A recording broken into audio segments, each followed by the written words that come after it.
کردی کلافم ولی گله نیست، تقصیر خودم حالا هرکی بهم بگه نیست. نیومدم سمتت که نمونه برا چش خیس، میفهمی یه رو ولی دیگه شاید بشه دیر. هر کاری کنم که قدر نمیدونی، به من چه که فقط تو حرف خیلی خوبی، به من چه اصلا قاصدک آرزو وقتی که تو تا ابد قاصدک بسته میمونی. دیگه بحثی نی کی توی استوری تو من میرم که هر کیو خواستی ای کنی چک. اگه ارتباطو کردی کمتر چون خواستی بی عذاب وجدان به اکست کنی، فکر داره رازات لو میره. من یکی دیگه پاهم بریده، از من گرفتی انتقام اگه قبلمون کرده بودت پارانویدت.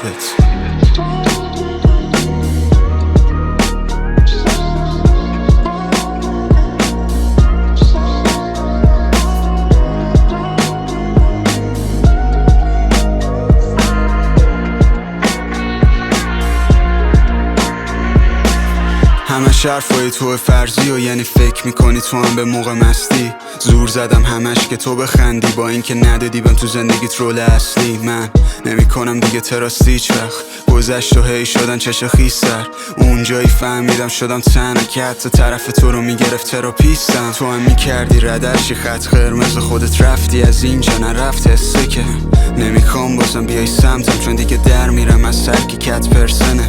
واسه خودت کردی هر لاینم و خوب، هر چند تش کرد باز منو گم. ادیکتت به پوست سفیدت، چطوری کردی عوض تایپم و تو. چیکارت کردم که میشه هی بدو برم من یه روز باز میگی اسممو. چرا دوست ندارم کنم باور که ازم ده اگه تو داری میدی هرس منو. بگو چیکارت کردم که میشه هی بدو برم من یه روز باز میگی اسممو. اونجایی فهمیدم شدی بگایی که شب تولدت انداختم ریلیز دیتمو.